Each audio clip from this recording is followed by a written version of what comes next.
দিকে উল্টে দিতে হবে যাতে দুটো পাশই কিন্তু সুন্দরভাবে ভাজা হয়। এই কাজটা একটু সাবধানে করতে হবে। পুরো পিৎজাটা এখনই কত সুন্দর দেখতে লাগছে। বাচ্চারা কিন্তু বাড়িতে যখন তখন এইসব জিনিস খাবার বায়না করে, আপনারা কিন্তু এভাবে খুব সহজে বাচ্চাদেরকে বানিয়ে দিতে পারেন। খেতে কিন্তু খুবই সুন্দর হয়, কেউ বুঝতেই পারবেন না যে আপনি এগুলো পাউরুটি দিয়ে বানিয়েছেন। নমস্কার বন্ধুরা, আমার চ্যানেলে আপনাদের সকলকে আরও একবার স্বাগত জানিয়ে আজকের একটা নতুন পর্বে সম্পূর্ণ নতুন একটা রেসিপি নিয়ে আবার হাজির হয়ে গেছি। আজ বানাবো মাত্র 5 পিস পাউরুটি দিয়ে দুর্দান্ত স্বাদের একটা রেসিপি, যা বাচ্চা থেকে বড় সকলের কিন্তু ভীষণ প্রিয়। তাহলে চলুন দেরি না করে ঝটপট আমার আজকের রেসিপিটি শুরু করি। তার জন্য সবার প্রথমে আমি এখানে পাউরুটিগুলো অল্প অল্প টুকরো করে এভাবে ছিঁড়ে একটা বাটির মধ্যে নিয়ে নিচ্ছি। ছোট ছোট করে টুকরো করে নেব। ছোট ছোট টুকরো করে কেটে নিয়েছি। আর পাউরুটিগুলোর সাথে আমি এখানে 1.5 চামচ মতো সুজি নিয়েছি। তার বেশি দেওয়ার দরকার নেই, সুজিটা বাইন্ডিংয়ের জন্য এখানে ব্যবহার করা হয়েছে। আর দিয়ে দেব লিকুইড দুধ। দুধটা আমি এখানে হালকা গরম ব্যবহার করেছি যাতে পাউরুটিটা খুব সহজে নরম হয়ে যায়।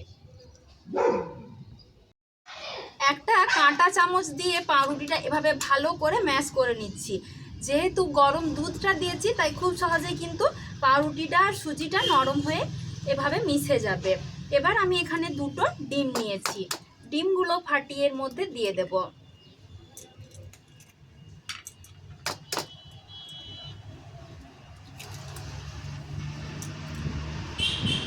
এবার ডিমটাও ভালো করে এর সাথে ফেটিয়ে নিচ্ছি।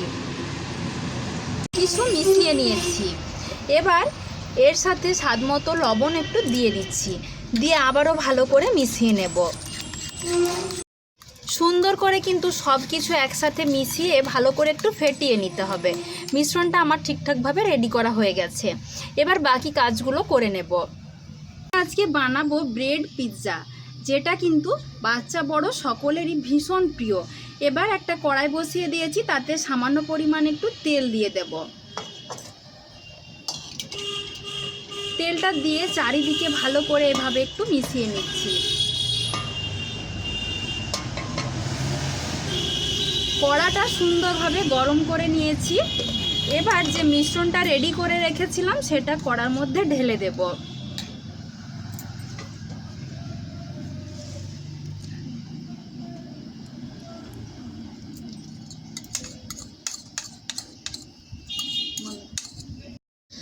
এবার একটা ঢাকা দিয়ে দেব আর গ্যাসের আঁচটা একদম মিডিয়ামে করে দেব। দিয়ে এটা হালকা ফ্লেমে কিছুক্ষণের জন্য রেখে দেব এটা হওয়ার জন্য। বন্ধুরা, প্রায় 10 মিনিট মতো অপেক্ষা করেছি। এবার ঢাকাটা খুলে দেখে নেব। দেখুন কত সুন্দরভাবে ফুলে উঠেছে। এবার সাইডগুলো একটু ছাড়িয়ে নেব। তারপর এটা উল্টো দিকে উল্টে দিতে হবে যাতে দুটো পাশই কিন্তু সুন্দরভাবে ভাজা হয়। এই কাজটা একটু সাবধানে করতে হবে। উল্টে নেবার পর ওপর থেকে আমি দিয়ে দেব কিছুটা টমেটো সস। আমি যেহেতু একদম ঘরোয়া উপায়ে বানাচ্ছি তাই হাতের কাছে থাকা সমস্ত উপকরণ কিন্তু আমি দিচ্ছি। দোকানে যেমনভাবে পিৎজাতে যা যা দেওয়া থাকে আমি কিন্তু সবকটা এখানে দিতে পারবো না। যেগুলো আমার হাতের কাছে আছে সেগুলো দিয়ে আমি বানানোর চেষ্টা করছি যাতে আপনারাও খুব সহজে এটা বাড়িতে বানাতে পারেন। এবার চামচের পেছন দিকে ভালো করে এই টমেটো সসটা চারিদিকে ছড়িয়ে দিচ্ছি।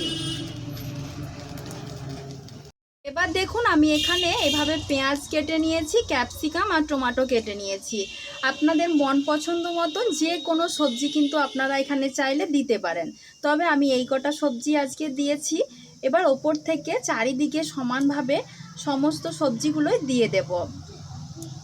সমানভাবে সাজিয়ে দিচ্ছি যাতে দেখতে খেতে দুটোই বেশ ভালো লাগে।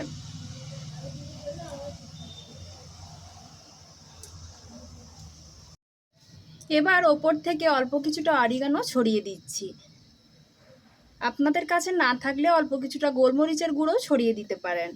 আর আমি সেরকম কিছু দেব না, আর অল্পটা কিছুটা চিজ দিয়ে দেব। চিজ ছাড়া কিন্তু পিৎজাটা একদমই অসম্পূর্ণ। তো আমি এভাবে ছোট ছোট করে টুকরো করে নিয়েছি, চারিদিক থেকে সমানভাবে ছড়িয়ে দিচ্ছি।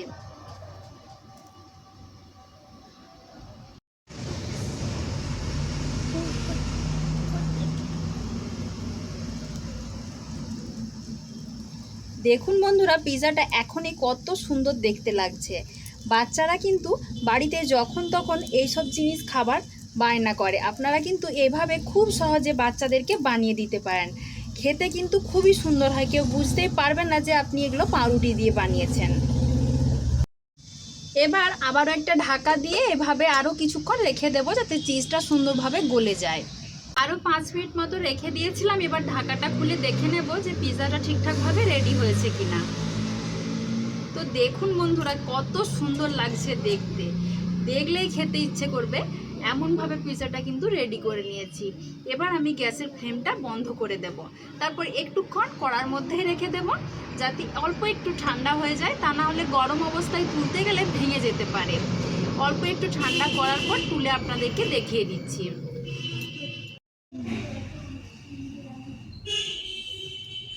দেখুন বন্ধুরা, পিৎজাটা কত সুন্দরভাবে রেডি হয়েছে, এতটাই সুন্দর দেখতে লাগছে, দেখলেই খেতে ইচ্ছে করবে।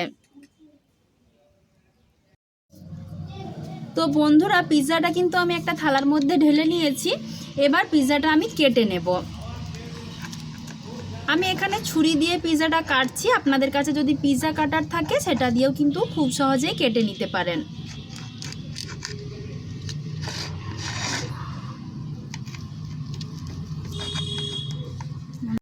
তো দেখুন বন্ধুরা, আমি এখানে পিস করে কেটে নিয়েছি, ঠিক যেভাবে দোকানে পিৎজা কাটে সেইভাবেই কেটে নিয়েছি। তো একটা পিস আমি আপনাদেরকে তুলে দেখিয়ে দিচ্ছি। দেখুন কত সুন্দরভাবে ভেতরটা তৈরি হয়েছে আর কত মোটা হয়ে ফুলেছে। তো এভাবে কিন্তু আপনারাও বাড়িতে বানিয়ে দেখতে পারেন, খেতে কিন্তু দুর্দান্ত হয়। তাহলে দেখলেন তো বন্ধুরা, মাত্র কয়েক পিস পাউরুটি দিয়ে কত দুর্দান্ত স্বাদের পিৎজা বাড়িতে কত কম সময়ে বানিয়ে নেওয়া যায়। এভাবে আপনারা যদি বাড়িতে বানিয়ে বাচ্চাদেরকে বা বড়দেরকেও পরিবেশন করেন, সবাই কিন্তু ভীষণ খুশি হবে। আর খেতে কিন্তু খুবই সুন্দর হয়, কেউ ধরতেই পারবে না যে এটা পাউরুটি দিয়ে বানানো। তো বন্ধুরা, আমার আজকের এই পিৎজা রেসিপিটা আপনাদের কেমন লাগলো অবশ্যই কমেন্ট করে জানাবেন। ভালো লাগলে লাইক ও শেয়ার করে দেবার জন্য অনুরোধ রইল। আর চ্যানেলটিতে নতুন বন্ধু হয়ে থাকলে প্লিজ চ্যানেলটা সাবস্ক্রাইব করে আমার পাশে থাকার জন্য অনুরোধ করছি। আজকের মতো এই পর্যন্তই। খুব তাড়াতাড়ি আবারও হাজির হয়ে যাব নতুন কোনো একটা রেসিপি নিয়ে। সবাই ভালো থাকবেন, সুস্থ থাকবেন। ধন্যবাদ।